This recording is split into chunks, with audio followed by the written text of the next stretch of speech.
This is a pomegranate tree. 2 years ago, I visited a garden where a gardener was pruning the pomegranate tree. I asked him to cut a branch for me so I can grow a cutting from it. He gave me a couple of cuttings, but only one survived at the moment. I put that cutting in a small pot. After propagation, transfer it into a bigger pot without removing the soil or disturbing the root ball. So I can say that technically it is the first repotting for the tree. I love having fruit trees. This one grows very beautiful red flower last spring.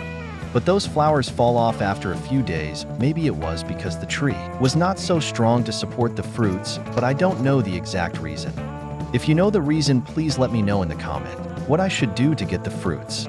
You can see the lot of mud in the soil, so it should be removed and replaced with the bonsai soil. I also wanted to see the root structure. When I was a child, my late uncle owns the fruit farms.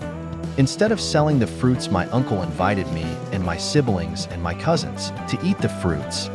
We spent all the time at the uncle home when there was school vacations in the summer and the winter times. Those were the fun days of my life. It was kind of kids' reunion.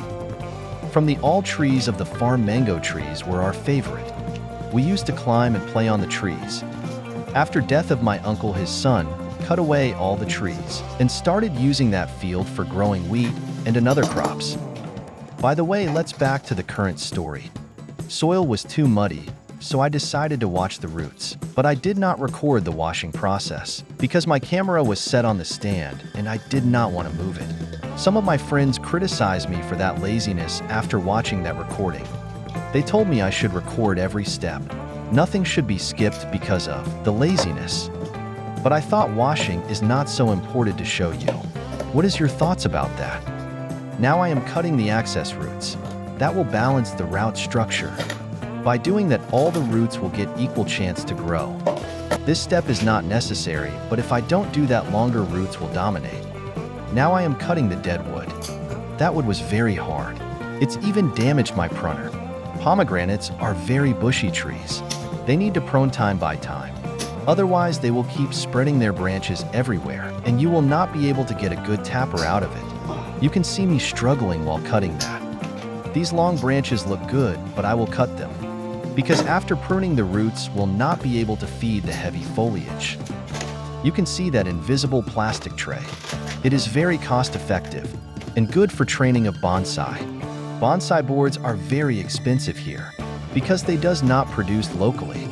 I can pot it in a deeper pot that can increase the growth speed, but I am using a shallow tray, so I can't develop a symmetrical root nabari. Maybe next year I will transfer it in deeper and big pot, so the tree can grow thicker and starts looking like a bonsai. You know, a bonsai develop in year or decades sometime. It take a lot of efforts. Hit the like button and subscribe if you like my effort. I am using no wires to support the tree.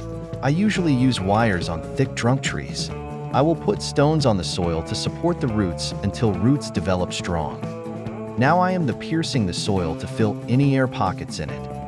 After all it done, I will put the tree in a semi-shaded area for 1 month, until the tricks grow stronger again. Here is the tree after 1 month. New bird starts growing. It's the success flag for the repotting.